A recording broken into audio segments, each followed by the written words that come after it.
Okay, let's stop the recording.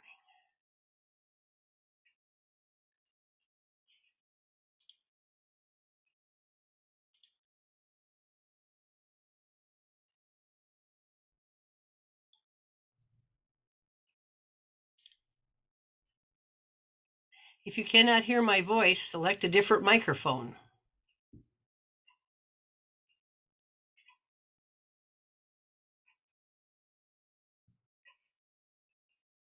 That's not good.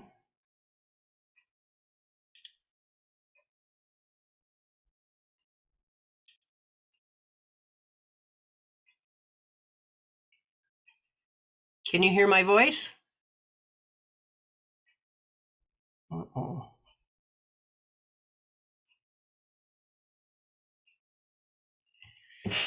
Okay, now what do we have?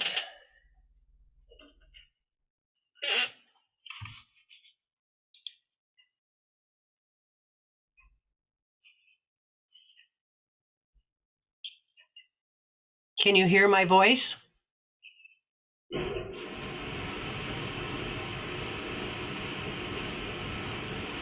That's not good.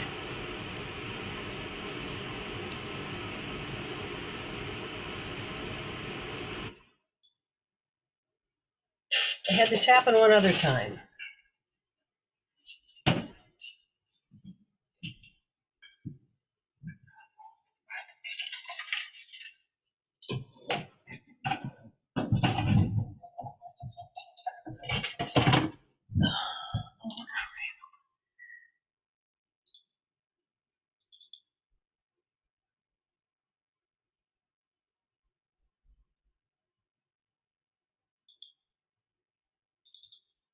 Website for directions and contact.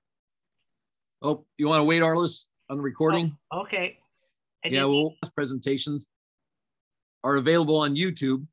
And so Arliss just kicked on the recorder, so we're starting that. So if everyone can mute themselves until the end of the presentation, and then you'll be able to ask questions at that time. Tonight, we'll have 4 speakers from the Crane Trust near Wood River. And Matt Fong, the Director of Funding and Outreach, will introduce tonight's speakers. And again, we'll take questions at the end. And so with that, Matt, I'll let you take it away. And if folks want to give just a real quick bio as they introduce themselves, that would be great. Well, hello, and thank you for welcoming us, and greetings from Central Nebraska. It's nice to be with you all and hear of some exciting bird sightings across the state of Nebraska. So, as Mark mentioned, my name is Matt Fong. I'm actually the new guy at the Crane Trust, and so I started in January as the Director of Fundraising and Outreach, and successfully survived my first crane season. And so it was a lot of fun, a great opportunity to showcase the Central Platte River Valley, as well as the opportunity to welcome guests from really all across the country to see the phenomenon of the sandhill and whooping crane migration. So we have a little overview of what we do and a small program for you tonight to showcase really what we do and why we do it, and hopefully entice you to come out to Central Nebraska at some point to come see us at some point in the future. I'll just do kind of a quick overview here of who we have speaking with you tonight. So Bryce Crone, President of the Crane Trust, Tim Smith, Director of Land Management, Josh Weesey is our range manager, myself, you can see my mug there, and then Kylie Warren, our media specialist and virtual program coordinator, who actually is the one who set all of our program up tonight. So again, thank you for welcoming us and allowing us the opportunity to tell you a little bit more about the Crane Trust. So with that, I'll kick it over to Bryce at the Crane Trust headquarters office to give you a little history and background of the trust.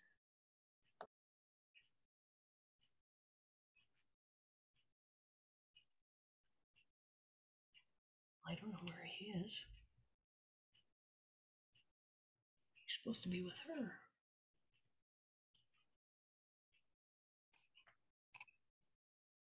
Sorry about that. So my name is Bryce Crone, as Matt mentioned, and I have been at the Crane Trust since June of 2012. And then previous to that, I have spent my time in the rainwater basins for about 11 and a half years, working with the rainwater Basin Wetland Management District. And with that, I did a lot of land management. I did a lot of focused on wildland fire and prescribed fire throughout the continental United States. And then also with that, I did some other work with the oil spills and incident response management teams. So brought a lot of that to the trust when I've been here, but focused on the trust, really the Platte River Whooping Crane Maintenance Trust, while a long name, we do business as the Crane Trust, is a private nonprofit organization. So we're a 501c3, which many of you are familiar with, and dedicated to the preservation of migratory bird habitat in the Big Bend reach of the Platte River. So that's really focused on the Chapman to Overton complex on the Platte River. So we don't go far north and south of the Platte River. We're really focused on, that lateral distance along there. With that, the mission of the trust is to protect, maintain the physical, hydrological, and biological integrity of the Big Bend area to continue its function as a life support system for the whooping crane, sandhill crane, and other migratory birds. So really under our declaration, the trust has the responsibility and authority to conduct research, manage land and water resources, and purchase land and water rights. So really that's our primary focus. So as we go through the rest of the opportunities that are in front of us and what we work with every day, just know that is really the focus of our mission. I guess I can talk to the what we own. I'm going to give a little bit of this to Tim. I don't want to spill the beans on future and later in the talk, but we do own or manage nearly 10,000 acres of property. So a lot of that is easement and fee title lands. So we're really excited about what we do and how we do it. So we started off with 1,900 acres on the Mormon Island complex, and we grew that to the fee title. Right now, we're a little over 5,600 acres as far as fee title goes. And over the course of the last, since 1978, we've really consolidated some of the land that we originally purchased. So we worked with other neighbors and conservation partners to trade lands, sell land, buy land, and we really consolidated to where we are 43 years later, focused on the Alda complex, if you will, and then we manage the other properties and work in partnership and collaboratives to manage other facets of the river. The priority species that we focus on are the whooping crane, going back to the how we were formed, I guess in the 1970s, the Missouri Basin Power Project proposed construction of the Gray Rocks Dam, and it was on the Laramie River. It's a tributary to the North Platte River, but the project was owned by Basin Electric Cooperative. With that, it's the state of Nebraska and the National Wildlife Federation were really worried about future water rights, and they hung their hat on the whooping crane. Whereas in the early 70s, the Endangered Species Act became known or passed, and it was 1973. And at that time, the Crane Trust saw, or the formation of the Crane Trust, the folks behind it, saw an opportunity to create a nonprofit organization to really study the effects of the whatever problems or issues they thought it might be from an environmental standpoint downstream. So in 1978, the trust was formed, but really it was focused to run off the heels of the whooping cranes and now other water birds, as we know, as we go forward. I am going to hand this over to Josh Weesey, and he's going to talk a little bit more about the migration and the specifically go into our crane counts. So, sure. Well, hey everybody, my name is Josh Weesey. I'm the range manager at the Crane Trust. My background, scientifically speaking, has been mostly stuck tightly to the crane truss throughout my career.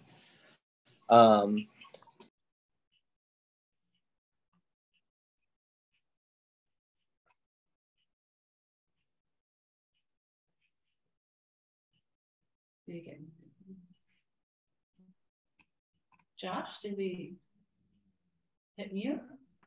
I think we lost your audio, Josh.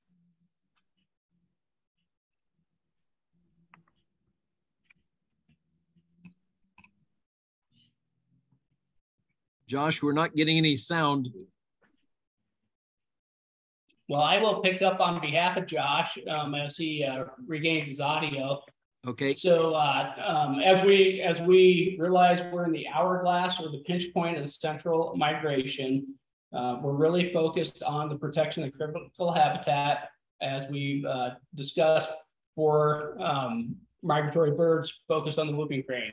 So as we sit right smack dab in the middle of the hourglass, if you will, the 80-mile stretch between Chapman and Overton, we are the host of currently over 1 million sandhill cranes, which is about 1.2 million from our last count, and over 500 whooping cranes. And as we all know, we're up to about 804 whooping cranes in the wild now. So we're on a positive trend. When the crane trust first began back in 1978, as it was formalized in 79, incorporated, if you will, there was 91 whooping cranes in the migratory flock. So we're really on the upswing, and a lot of it is to do with environmentalists and friends that enjoy migratory birds. As we look through that, the spring migration would begin in the mid-February to mid-April, and I guess the slide in front of you is really detailing the this year's count. So as we look through, we're talking about the 2022 crane season, and we had 27,000 birds in February, but we've had up to 80,000, and it's always a rule of thumb from Valentine's Day to taxi is when the cranes come through. But we've had 80,000 sandhill cranes around the Valentine's Day, but our highest count this year was 625,000, and we'll show a graph here shortly to kind of tell that story. With that being said, we know the cranes have been coming for millennia. We have fossil records in Nebraska, counting back tens of thousands of years up to millions of years on certain fossilized records. But as far as the sandhill crane is concerned, to what it's like this day, almost an exact replica, as far as genetically speaking, has been here 10,000 years ago. So that's really special. The evolution of their species is still something all of us humans are still trying to understand. And as it goes forward, we'll see how it does with the climate variation and all that. It's still, science is always ever changing, and that it really is very intriguing to all of us. But we're here to encapsulate on it. And a key point of the crane trust is doing research. And one of the research items we've done for the last 20 years was count cranes. And a few years ago, as we all remember, when COVID set in, Michael Forsberg with the Platte Basin Time Lapse and myself were always trying to devise a plan how to tell this story. Well, when the COVID hit, we had some openings because all of our guests had to leave, and we were just trying to figure out how we could make best of our time and make best of all the cranes here. And we brainstormed something for several years, but it came to light during those COVID years of 2020 and 2021. And with that, we came out with Counting Cranes. So it is a 12-minute documentary, and I believe we're going to play a little snippet tonight. And with that, it really tells a story of why do we count cranes, focused on sandhill cranes, but we also count other birds, including the whooping crane, throughout that duration. But I would really like to give hats off to Mariah Lundgren, Grant Rainier, and then Sydney Parks, as well as the Crane Trust staff. So it's a really special documentary that really puts a quick glimpse into a research project at the Crane Trust. And again, that's been going on for 20 years. Play a little clip here. And all of the clips we introduced tonight are going to be available in the comments. We'll also put them on our Facebook page when we've wrapped up here. So here's just a little snippet.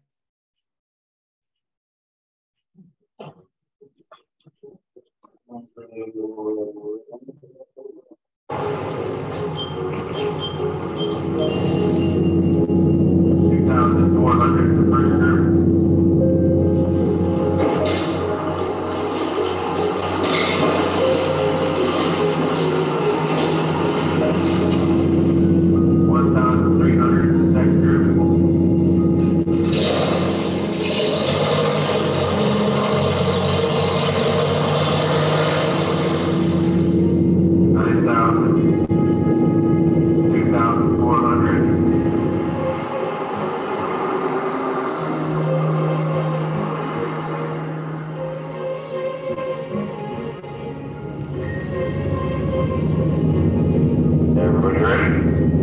Yep.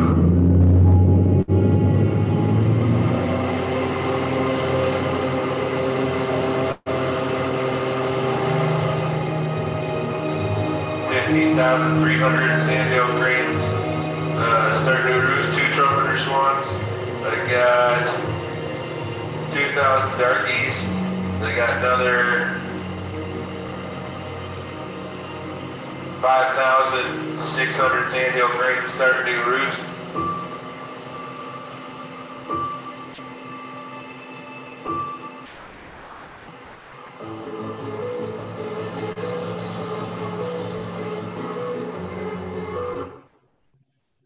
So to see the rest, please visit Platte Basin Time Lapse and enjoy. So we'll go back to the presentation. Or you can come to the Crane Trust and we have it on, you know, instant on our screen. You're welcome to watch it here. So. Yes.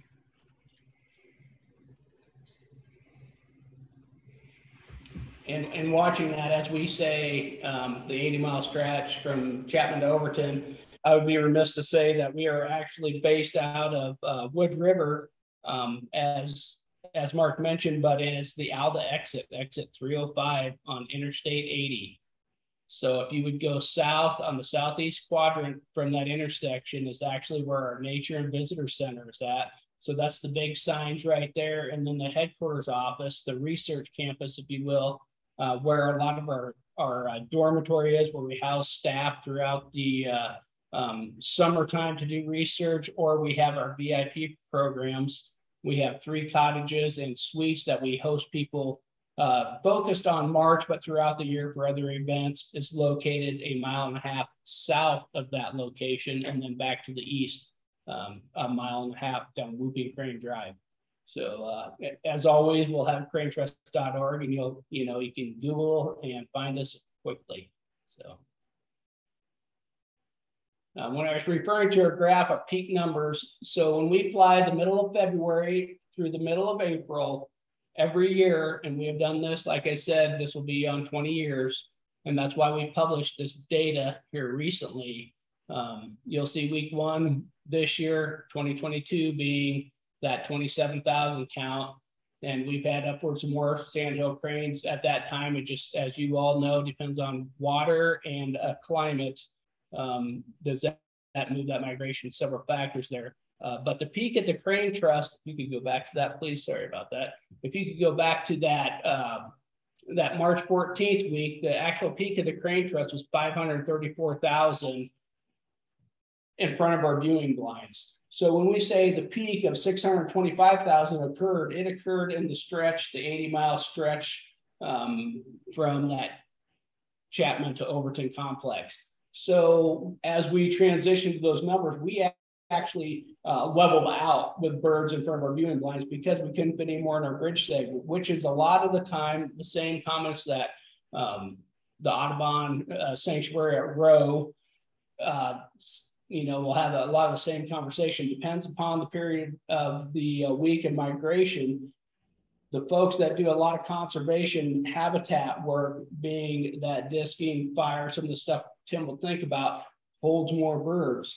So a lot of times those peak numbers, we can only carry so many. We can only host so many birds, whether they, as they fly back and forth, and they're resting, / loafing to feeding, to all the different behaviors that a lot of you know if you're bird enthusiasts in the area. So 625,000 is the peak in that 80-mile area. And then you can see that steep drop off. And why is that? Sometimes it's not always the same. Everybody asks, does this reflect every single year? And, in the early years? No, that's why we've had several publications out, but one of them is Winter Cranes Coming, a recent publication.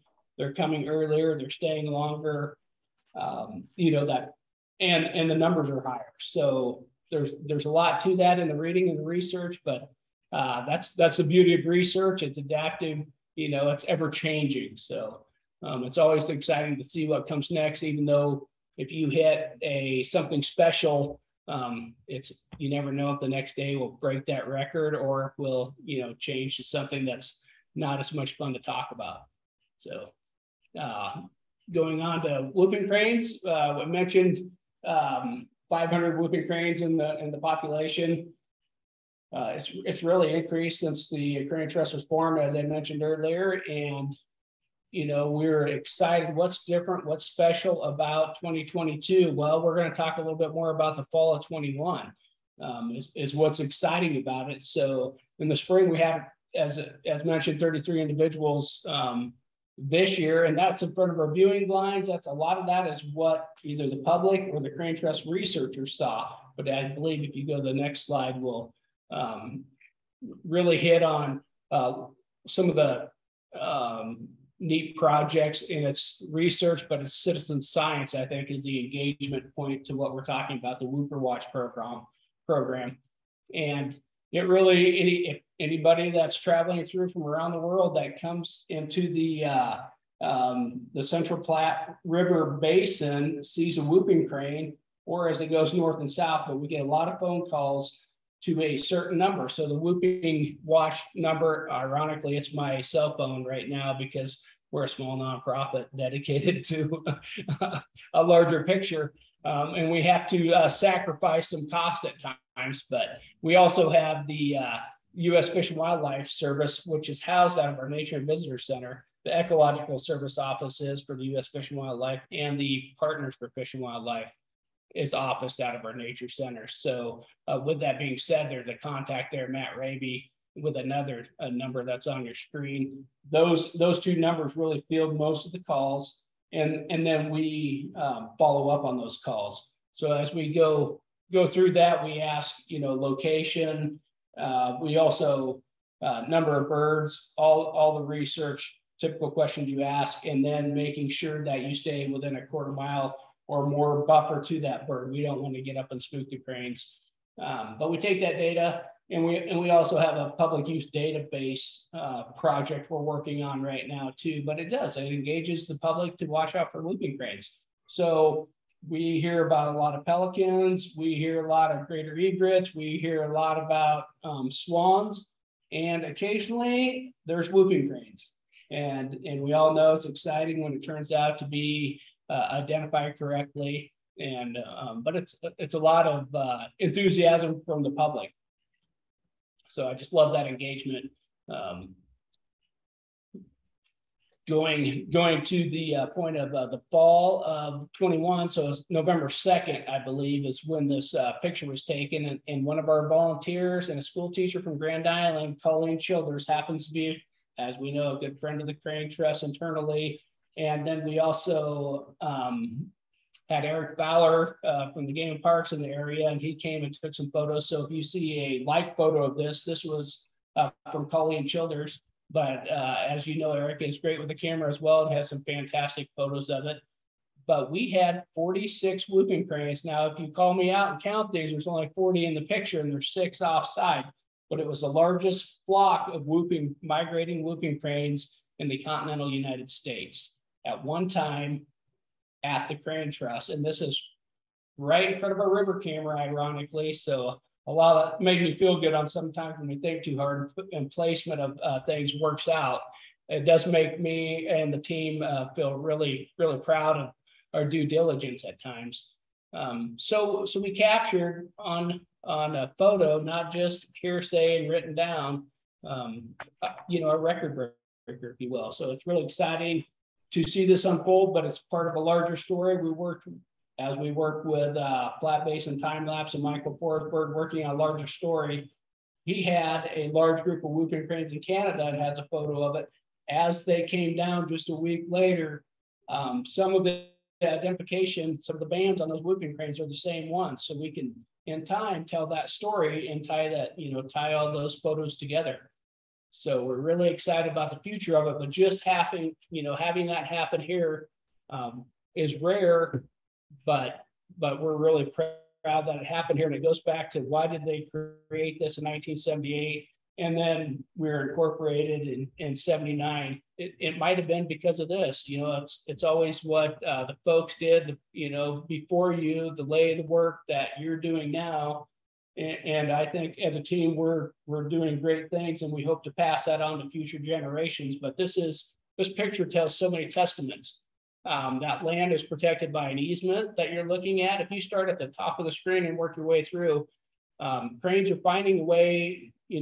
They're adaptive, right? They've adapted over millions of years. We know tens of thousands of years in the same context that they are now. But the houses are there, but it's protected by easement, so there'll never be any houses between there and the birds you see now.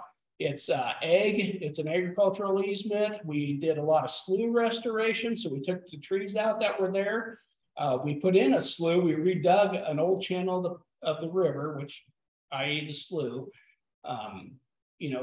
Carved that back out, and then watched our woody management, put a lot of prescribed fire on there. We dissed the high banks of the river, and we dissed in channel of the river. So this met all of the different specific goals that we work and strive for in our mission. So, and somebody took that photo, and then it dawned on me over time, wow, that's, perpetual protection from fee title is the river. If you work from the south or the bottom of the screen back up, we own the river channel. So, that perpetual protection, perpetual easement, when it hits the bank on the other side or somewhere in that channel hits the other side. And then that, agricultural easement, it's just so special now. And we can do this in the future, carrying on a lot of the work we're doing now. And I know Mark Broman is a key point to a lot of the specifics I talked about in this easement. So I'm really proud to be showing this picture. And we signed, and the staff dedicated this to a lot of our major contributors that came this crane season. So we'll continue to do that. Sorry, I segued, got a little long-winded there, but I'm really proud of that picture and what it means to the mission of conservation in Nebraska, not just the Crane Trust. So with that, I am going to have Tim Smith talk about our, some of our land program. Sure. Well, I'm Tim Smith, Director of Land Management. I've been here since 2014.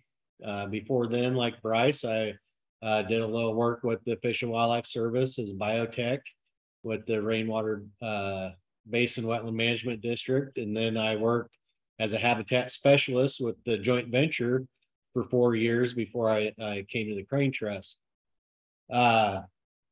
But this map that you can see here just kind of highlights our current holdings. Like Bryce mentioned before, out of that 80-mile stretch, we've tried to condense fee title as much as we can to these two bridge segments, which really helps us focus our management in a way where we're not spread out so much, where we can't handle what we do have, and it allows us to get work done on the ground. But this map shows in the orange outline, that's our fee title that we own. Most of it is on the north side of the South Channel of the Platte River, with just a few parcels on the south side. And then highlighted in gold, there is the easements, the permanent easements that we currently hold on the south side of the South Channel of the Platte River. Why that's so important for us is that most of the major roosts are from the west end of this map through the tip of Mormon Island there that you can kind of see in the middle of the map, just south of our office there, is some of them. That's where the channel is the widest, the most open, and we hold the most birds right in that region. Tim, will you point out, I'm talking to you right here, that's where that last picture is. Sure. So the arrow just on the north side of the arrow that Bryce has, disappeared on us. Okay, there it is. That's where the crane viewing cam, or river cam, is located, and the cranes were just to the southwest of there, probably a quarter mile from our river camera. So just on the right side of that arrow, the cursor that you can see there, that's the tip of what we call it, Mormon Island, and from there to the west is the best roosting habitat for sandhill cranes and whooping cranes.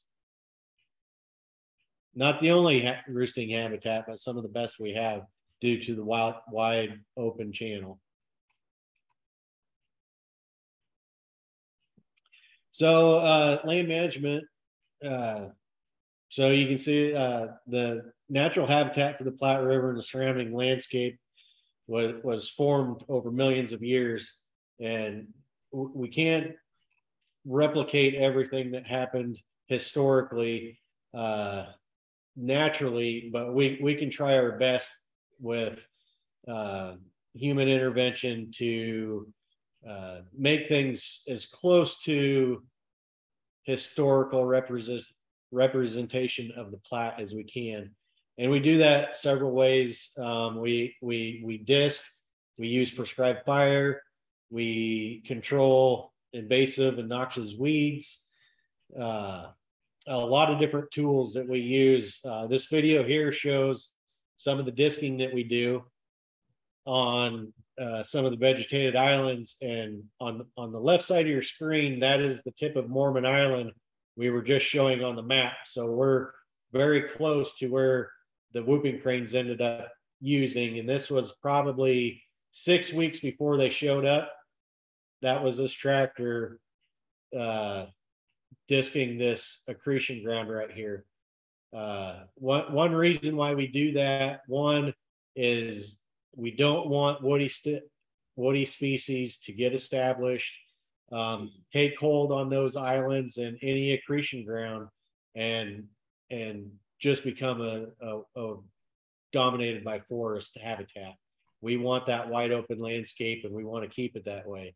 Not only do the birds like that view and that habitat, it also frees up that sediment and that material to keep flowing in the river. So it's kind of a dual purpose. We don't want sediments to become stagnant, and so we want to keep the sand and the fine particles moving when those scouring floods come through. I do want to point out that was funded with Nebraska Environmental Trust money in 2020. So that tractor, we had help from the Nebraska Environmental Trust, if you will. They funded the tractor and we funded the work, and we're still working through the match through that. But I just want to point that out. It's great things from great people, focused on the resource in perpetuity is why that was available. And that's another point to that, why that picture is so special with the whooping cranes in it. So you can see here, this was actually taken 2 days ago. Yeah, hot off the press. Yeah, so that was myself and our equipment operator, Gary Sitzman. We're both out there. We started disking. You can see the dry river channel, which is not optimal at times, but right now it's great for getting in the river and disking. So this area we're on right now that they did this time lapse on is an area that has not been disked. These islands haven't been disked in probably 8 years. So we're finally able to get back to them. It takes a little longer to go over these spots that haven't been hit in a while.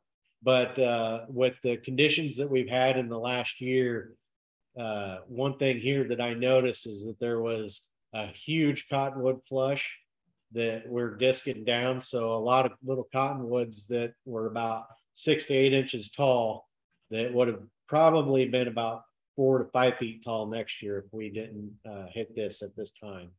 So this is all for the cranes. So everybody knows, you know, the water conveyance, if you could back up just one more time, sorry. I'm probably slowing down the presentation, but water conveyance and habitat, right? Critical habitat use for birds, being the whooping crane, sandhill crane are the primary users, especially in this area. But I do want to point out that bridge to give some reference to where they're working at. That is the north-south bridge on Highway 281, Tom Osborne Expressway, just south of exit 312. So the main Grand Island exit, if you were to go south, just 2 miles, that's the bridge. So that's the main channel of the Platte River at that location. And we're on the west side of it. So we're on, which we consider our bridge segment number 3. If we count 11 bridge segments through the Central Platte River Valley, this is bridge segment number 3. So I just wanted to give some key points in case people want to ask, or if we look in some of the research, they're like, what's a bridge segment, or why are you focused on that area? This is a lot of fee title ground. And I have to say our neighbors are really excited that we do this work in channel. So if they have, they like to see the cranes as well. They want to showcase the cranes, but they also like other water birds as well. Bison. So I don't know if everybody knows, but Crane Trust, here at Crane Trust, we have a herd of bison. And Mark was also involved with getting the original 42 animals from T.R. Hughes. But since then, we've grown to 115 breeding animals. And right now we're sitting at about close to 160 with our calves. So it's exciting for us. They are a tool. Like cattle grazing, we use bison here alongside cattle in different areas, but on our bison range, we really focus on the differences that we can get from cattle grazing to bison grazing, because we have the ability to move these around when we need to. We're trying to move into that patch burn graze system, reducing fences. Right now, they're on close to 1,200 acres. We're looking to expand that another 250 acres. But we can, and they're here year round. So it's year round grazing versus seasonal grazing that we do with cattle. It allows us a lot of flexibility for management. And the changes that have happened since we got them here have been phenomenal. And with all of our habitat management, it is to promote diversity, resiliency of the prairie, and focus on connectivity.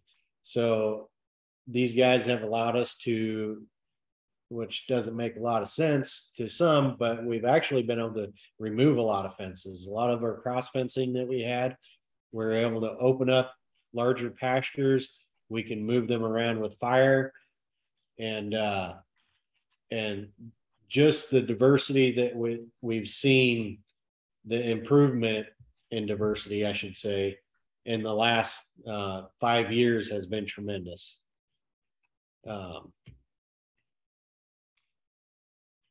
Yeah, so I'll pass it on over to Kylie now for the virtual river camera.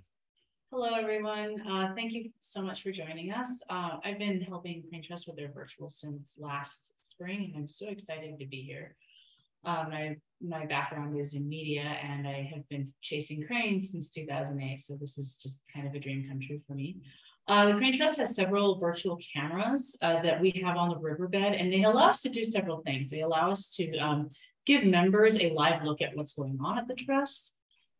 We can offer programs such as our crane season program. We did a program on prairie chickens. We've done one on bison. So it allows us a way to connect with the public through the visual activity that's going on at Crane Trust.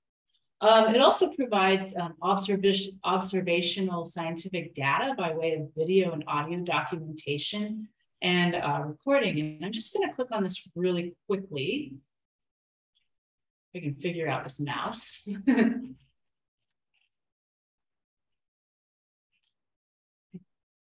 So right now, this is what it looks like, what our Crane Trust live stream looks like.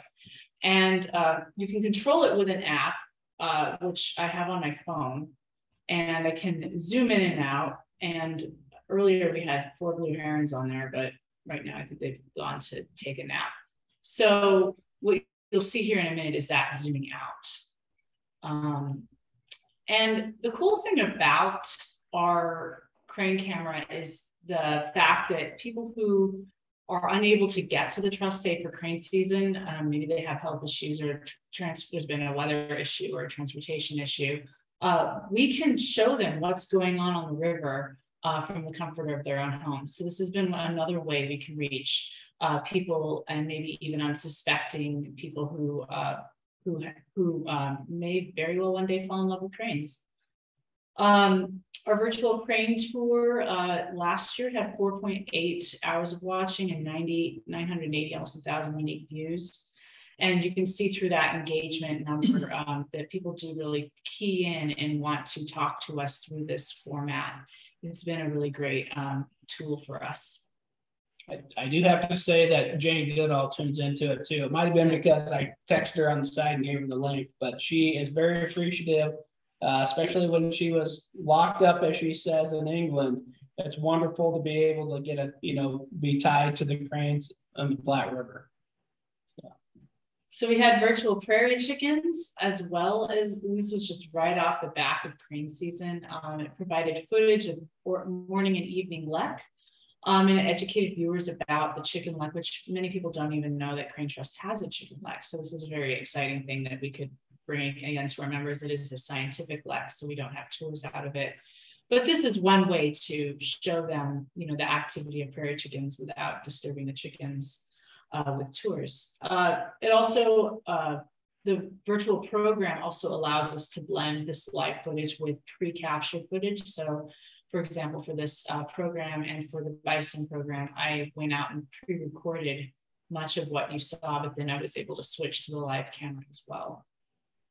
And this is our Bison, this is, I don't know why I did that. 16 females? 16 females this year? I think so. Yeah. For the prairie chickens. Yeah. So we also had a virtual Bison tour, and I'm not going to go ahead, I'm not going to play this. Well, wanted to show you, in addition to bison, that's what that looks like. So this was the pre-recorded footage. I had to go out and get this prior to, and then stitch it together with an editing machine and then bring it to people live. And they were able to engage with this footage and engage with us as we were playing it. The cool thing about it was that we were able to showcase so many of the other species at Crane Trust. So for example, we had this group of killdeer who created a nest outside of our property and managed to successfully hatch 4 chicks. And we were able to get this on camera and then share it with the public through our virtual programming. So it allowed us to kind of illustrate how, yes, Crane Trust helps cranes and moving cranes, but through our work here, we're also benefiting so many other species.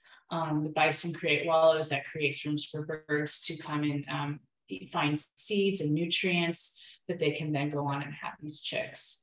So it's very exciting to be able to share that in a visual way with the public. The other video that we had, like I said, I'll go ahead and put all of these in a comments link. My mouse is not cooperating, I apologize. Piece of paper. Escape. Well, Slide it on that, that'll make a lot better. Yeah, I don't know. Okay, sorry guys. It's just there it is. Okay. Might be my battery. I apologize. So as mentioned, the virtual camera allows us to engage with the public in a way that we would not be able to do otherwise. It also creates an online platform for us. And engagement is a huge part of our mission. So I'm going to invite Matt Fong to jump on and talk a little bit more about engagement and how we work with the public and what our many other offline on-site programs are for people to come and partake in. On to you, Matt. Thanks, Kylie. Yeah, so just kind of a little overview of what we offer during our crane season programming. So I'm certain many of you have driven past the Crane Trust Nature and Visitor Center right on Interstate 80. And so that obviously is our front door. And so it's a great opportunity to welcome guests and visitors and have them participate in the crane season however they're able to. So we offer a wonderful gift shop. We have great art galleries. We have trails that folks can go out and explore. We also have a speaker series where folks can learn more. And then we also, every day of that the Nature and Visitor Center is open, there's also a video that's on loop that folks can see and experience the crane season, even if they're outside of the migration season as well. So certainly lots of great opportunities to showcase the crane migration throughout the year. This is a little overview of, you can see number of visitors over the course of the start of the year. So this was January through April. We had 22,500 visitors that came through the Crane Trust Nature and Visitor Center. So really, there was not one day that the parking lot was not completely full in March. So obviously a great opportunity to welcome folks and house them on property. We also do offer public blind tours. And so we had about 3,000 public blind tours. So again, all sorts of good options for folks to participate in blind tours. You can see a couple of other highlights from the Nature and Visitor Center. Our pins from around the world. This year we did have pins from 8 different continents, 63 countries, and all 50 states. So really we do see folks from around the world. So art show and sales. We also have a snack shop. So you have to stop by and have one of Billy's cinnamon rolls too. They're awesome and great. And then how you may be thinking to yourself, how can you get involved and how can you participate? So we always welcome folks to volunteer, share internship opportunities with younger folks who may have an interest in working with us. Obviously, we all are a small nonprofit, and so we do accept donations, and so we do that in a variety of ways. So you can go online to cranetrust.org/support to learn more. You can visit our social sites, or you can stay connected through our newsletter as well. So we send that out periodically throughout the year to highlight all the great things that are going on at the Trust.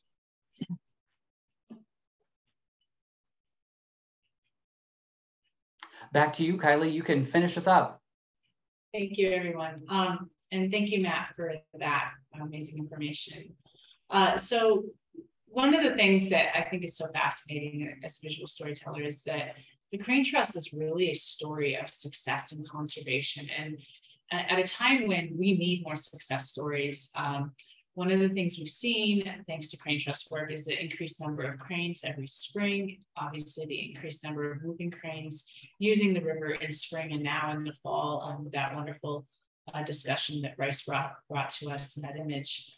Cranes are now overwintering on Crane Trust property. Last year, we had roughly 20,000 cranes roosting near Norman Island over the winter. So they decided just to hang out all winter here on the Platte and this beautiful braided river system. So there's always an ever-growing engagement with the people who are interested in cranes as well. They're interested in protecting cranes, photographing cranes, sharing their information with us, say through Hoover Watch, joining our virtual programming, engaging with Matt for fundraising opportunities, engaging with Bryce for long-term vision opportunities. People are very interested in the land management piece that Tim works on. And so I think that long-term interest is really a compelling insight that people want to save these birds. They want to protect this habitat for birds and the other species involved. Crane Trust also offers a competitive internship. It's a very competitive program where aspiring biologists sign up to work at Crane Trust for a summer, and that gives them exposure to real science as well as real conservation work. And then obviously the wonderful habitat here that supports all the biodiversity. And with that, I will leave you with the links in the comments. And I also want to thank all of these people, our volunteers, our members, visitors, guests, staff, donors, board members, neighbors, friends, and then just people who engage with us on and offline, on and off social media. Without that, the Crane Trust's work would not be possible. And we want to thank you tonight for participating. And if you have any questions, please do leave them in the comments. Well, thank you, Kylie, and thank you everyone for the presentations tonight. Yes, if you have a question, you want to put it in the chat, or go ahead and unmute yourself and ask. We'll try to get as many questions as we can. So if you have a question, go ahead and either put it in the chat or go ahead and raise your hand. We've got one chat question. Would satellite views be of value to count birds? So there's a lot of different talk doing LiDAR imaging and satellite. They can't delineate the different bird species right now. LiDAR, they're packed in too tight. Yeah, it's a size of bird and heat issue that they're working through right now. But there are several different ideas floating around. They're trying to find a better way to count birds. But it's on the cusp of the new opportunities, peer-reviewed research on it, and then to move that forward. Okay, we have a question from Linda. Do you have to feed supplements to the bison? No. We do not have to. We give them some minerals just because in nature, you know, a bison can move 20 miles to get what he needs. And their migrations were probably based a lot on not only nutrition, but minerals that they would be seeking out. But we provide some minerals, but we don't have to do any supplemental feeding or anything like that. They're very good at processing vegetation that's gone dormant, so we don't have to worry about that through the winter. They're built for the plains for sure. Okay. I came in late, but did you talk about the cranes nesting? If they're staying over in Nebraska, did you talk anything about the nesting?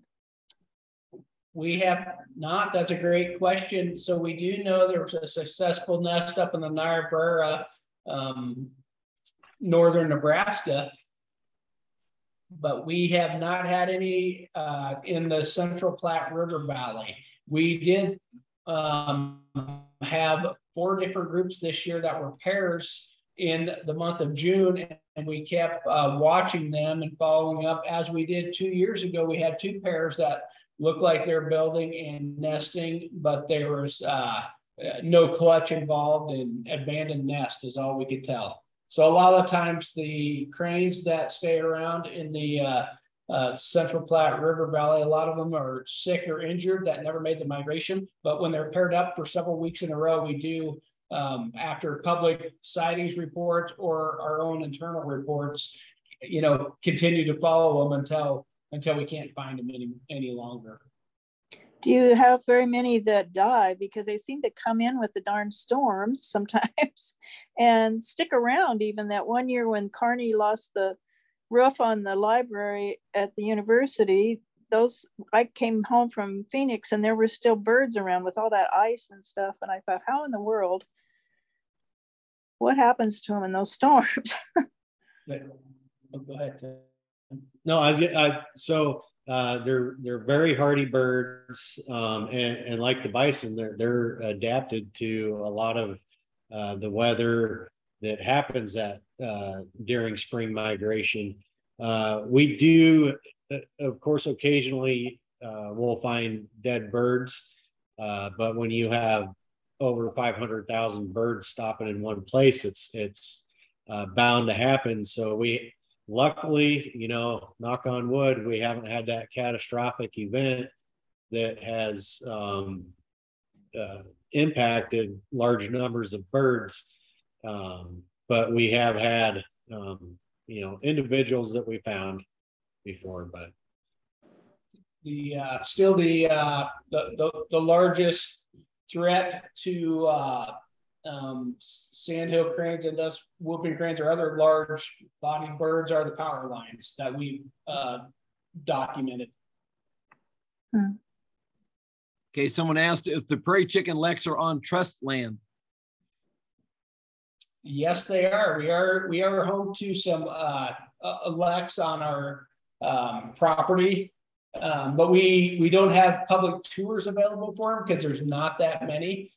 This year, I believe it was 16 females, and then the most we've had in the area throughout the year were 60 prairie chickens.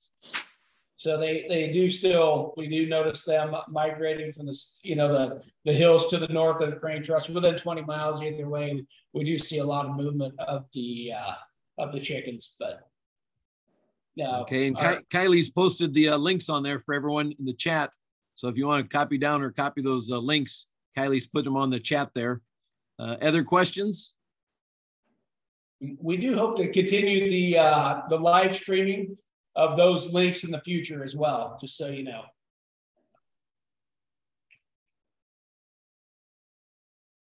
Does anyone have a question? Just unmute yourself and speak up if you do.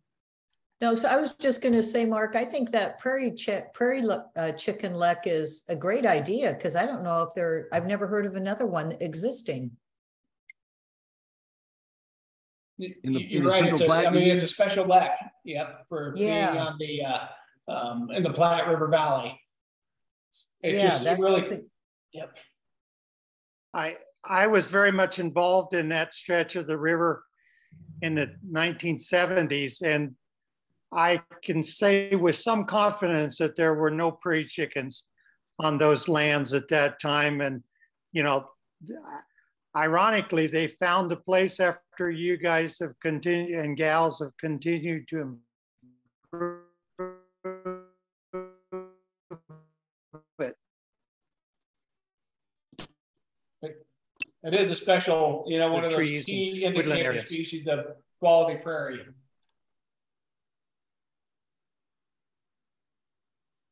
Other questions?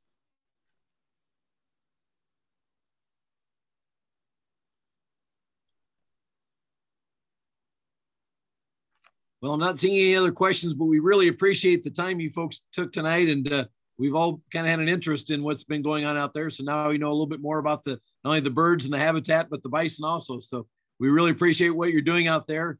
And thank you very much. We'll give you a round of applause. Well, I want to personally thank all you for your interest and realize we have over 300 species of birds that, as a lot of you know, as a bird enthusiast, that come through the area. So every day is a new day here. We love all the migration patterns. So please come visit when you can. Thank you very much. And thanks for joining us, everyone, tonight. We had a good crew. We had 34 people at one time on tonight. So thank you, everybody. And we'll hopefully see you next month, maybe in person. All right. Thank you. Thank you.